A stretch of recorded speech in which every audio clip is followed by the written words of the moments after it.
राजाराम बापू पाटील यांनी अनेक माणसे उभी केली, परंतु त्यांनी जी माणसे उभी केली आहेत त्यांचे साखर कारखाने घ्यायला जयंत पाटील निघाल्याची टीका भाजप आमदार सदाभाऊ खोत यांनी केली. जयंत पाटलांनी जिल्ह्यातील अनेक कारखाने हाणले असं म्हणत सदाभाऊ खोत यांनी जयंत पाटील यांच्यावर अप्रत्यक्ष टीका केली. संभाजी पवार यांचा कारखाना हाणला, तुम्हाला त्यांचा तळतळाट लागल्याशिवाय राहणार नाही असंही खोत यांनी म्हटलंय. खंडे नवमीला हत्यारांचं पूजन होतं, आता ही हत्यारं आम्ही हातात घेणार आहोत असं मत भाजप आमदार सदाभाऊ खोत यांनी व्यक्त केलं आहे. महाराष्ट्र संस्कृती बचाव मोर्चा काढला, पण त्यामध्ये संस्कृतीवंत कलावंत होते, अब्रूवंत होते असे खोत यांनी म्हटलंय.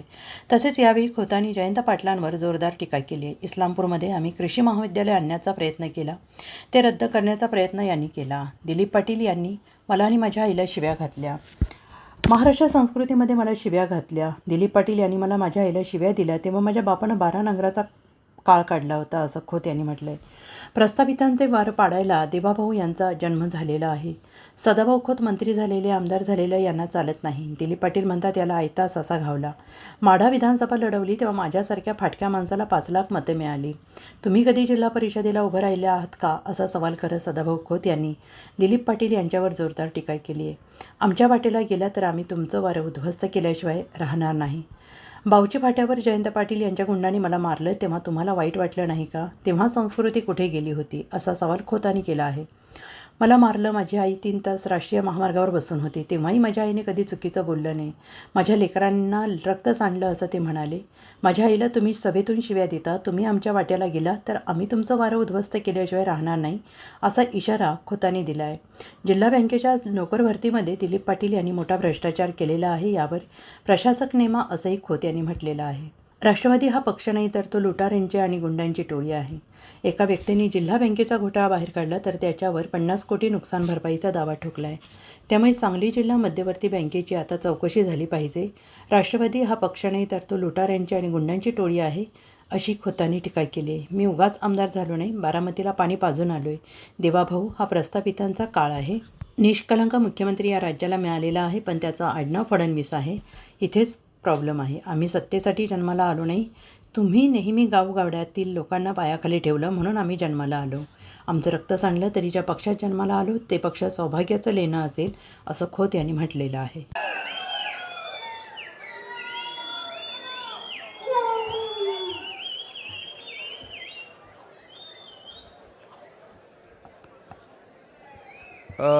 आदरणीय दादा आणि जमलेले सर्व शेतकरी भावांनो, माता भगिनी, पत्रकार भवन, आज खंडे नवमी आहे आणि खंडे नवमीला दादा हत्याराचं पूजन होतं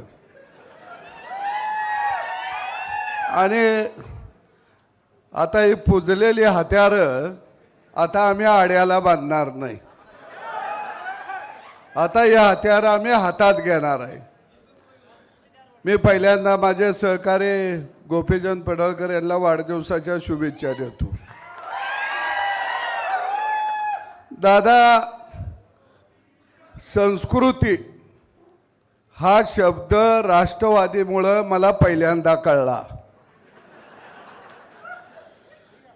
काय संस्कृती? आणि तिथं आलेले कोण?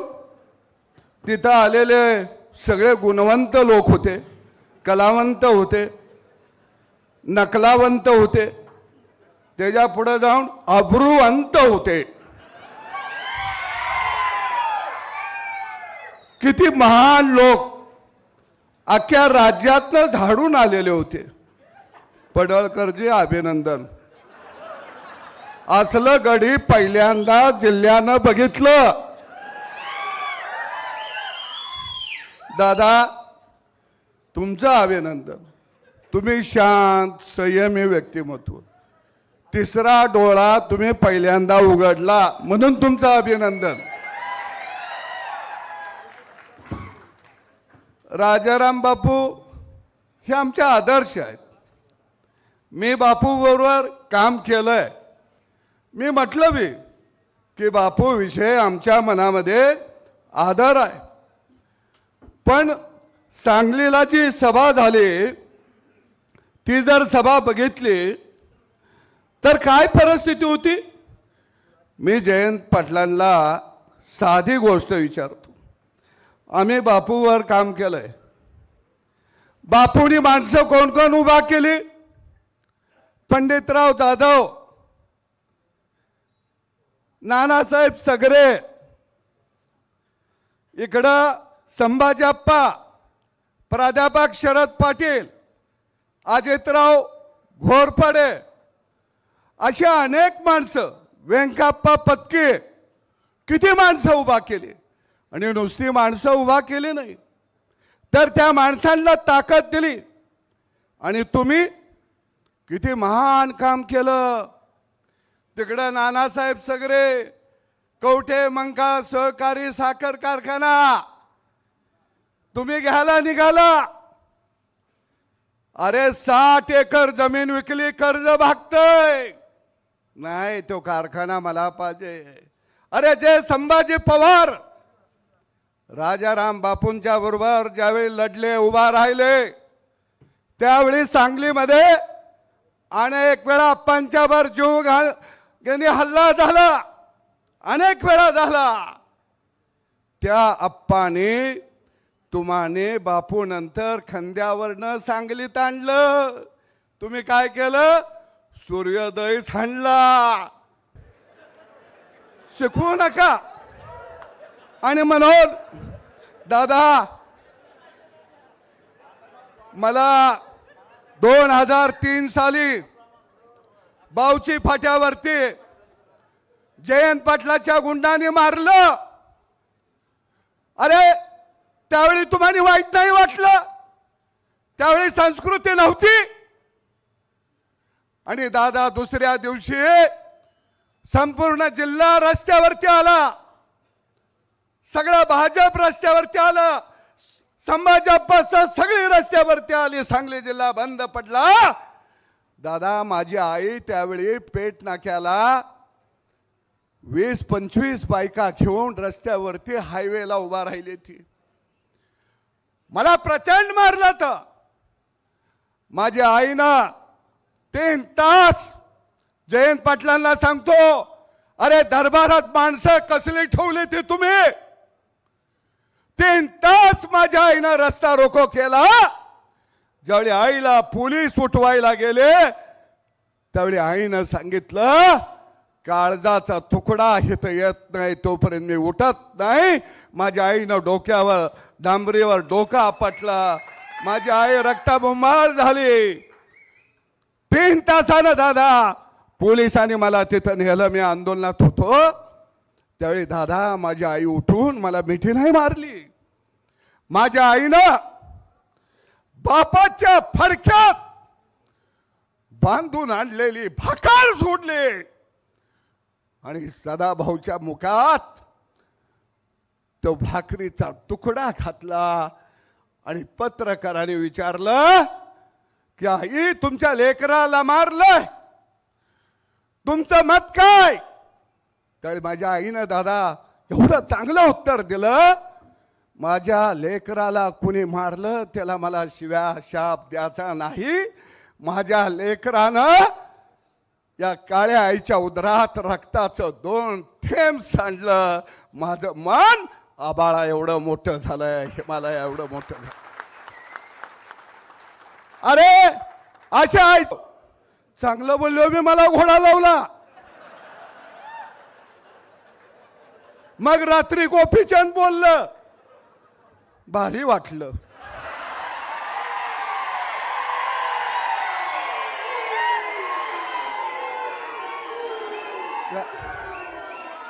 दादा, तुम्ही जरा आम्हाने मोकळं सोडा. आम्ही भेदभीत अजिबात नाही.